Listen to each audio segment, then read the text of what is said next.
was interviewed by William Cooper before he was exposed as being associated with the order. And he gave an incredible account, which I have myself personally verified as true. And I ask you to do the same. My name is Jordan Maxwell, as we said. As of 1959, I became very interested in the subject of secret societies and subversive movements. I came about it because of my family. When I was very small, my mother's uncle worked in the Vatican Secretary of State's office as a civilian. And on occasions when he would come back to home to visit, back to this country, he would sit and talk for hours about the intrigue going on throughout the world, behind the scenes of religion and politics, and all the nefarious plans that are being fomented by governments and religion, and I became fascinated with this subject.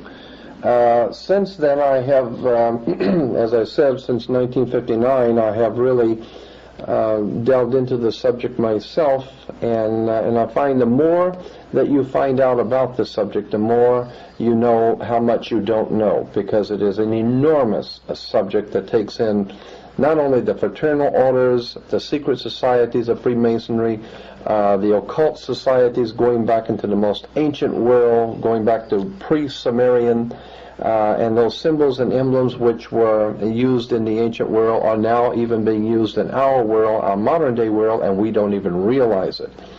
As a matter of fact, things like the oil companies, the automotive companies, the cigarette companies use symbols and emblems, and of course in government, national institutions, educational institutions. Our world is filled with symbols, and symbols are like the letters of the alphabet.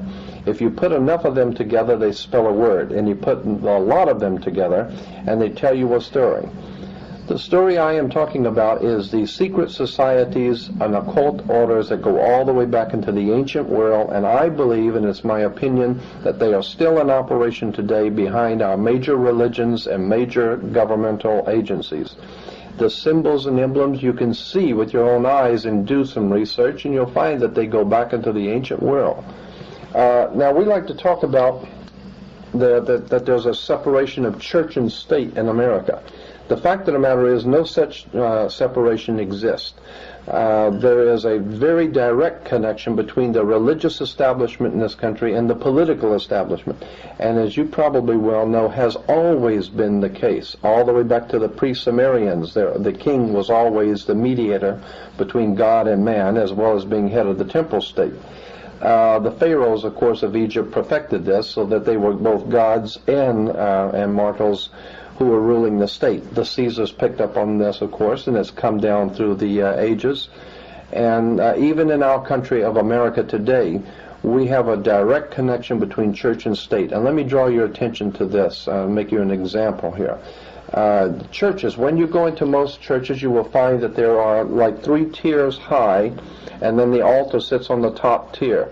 The same is true in a courtroom. You go into a courtroom and you'll see that the bench sits on 3 tiers high, and the 3 tiers high has been traced in the reference works of Freemasonry to the first 3 degrees of Freemasonry. That's correct. Yes, and so then you have the priest who comes out, the clergy who comes out with the long robe, and incidentally the reason why clergy always wear long robes is because it's a female garment, and it represents the feminine connection with God, and that's why clergy wear a long robe. It also has to do with when the clergy wears the long robe, the judge, when the judge comes out, he wears the same long black robe. It's the same black robe that you wear when you graduate from university or high school. The black robe is a very important symbol. It has to do with a very ancient cult called the Saturnalian cult, going back into the ancient Semitic world, the worship of Saturn.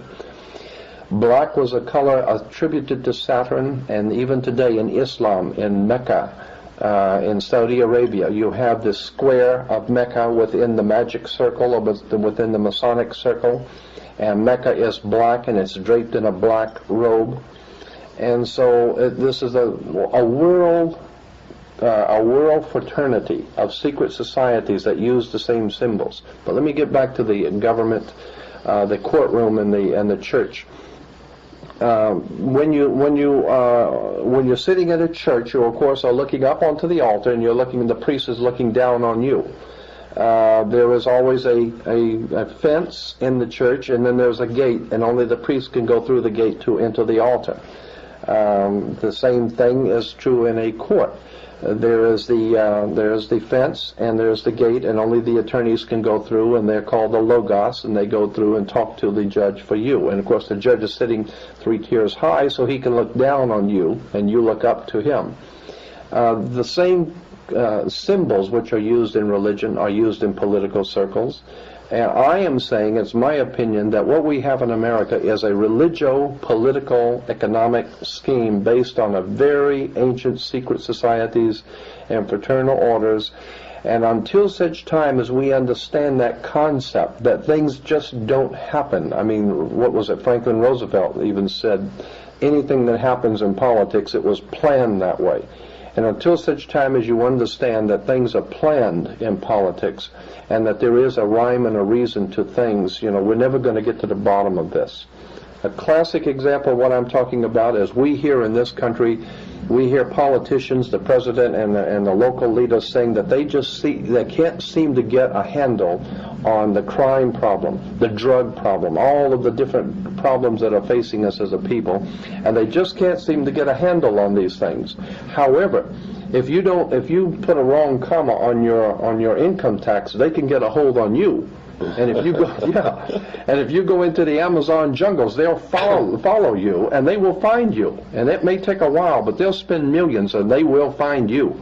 And they will bring you back here, and they will deal with you in public to show the rest of the people that you can mess around with other people, but you don't mess with the money and the government, okay? So the point I'm making is that if they cannot seem to get a hold on crime, but they can get a hold on you, the question should be asked, how is it that a country 50 years ago, which was a lot less sophisticated, got a hold on Adolf Hitler, and he had a standing army all over the world? They can get a hold on the Soviet national economy and destroy peoples and nations all around the world. They can get a hold on anybody they want, except for the drug trade, except for the crime. And I'm saying that the crime and the drug trade in this country are purposely allowed to exist, and in certain cases even promoted. Because according to the ancient cults of the ancient world, there was a term that has come down to us, and many Freemasons in the audience will readily remember this. According to the ancient cults, there was something called ordo ab chaos in Latin, which meant order out of chaos. Right.